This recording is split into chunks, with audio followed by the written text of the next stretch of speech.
For today's video guys, welcome to my vlog. Grabe siya ka green.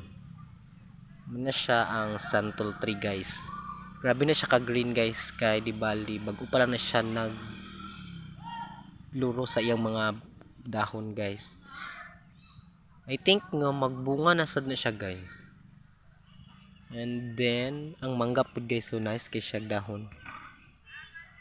Muro na siya nangadagdag na yung dahon guys, nagbago na siya guys. So kay nagbago siya dahon, so meaning ana unsa man magmunga na siya guys.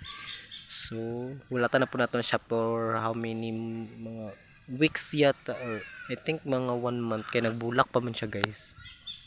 So nagbulak pa siya guys, so mabta na siya 1 month ay na siya murag na siya mga gagmay nga mga kuan. Si tawag ani kanang bunga nga gagmatoy kay guys. So kay nakakuha naman siya guys, namamunga na siya ugma. Grabe na sad na kadaghanda ni magtipok na sad ang mga laog sa mangga.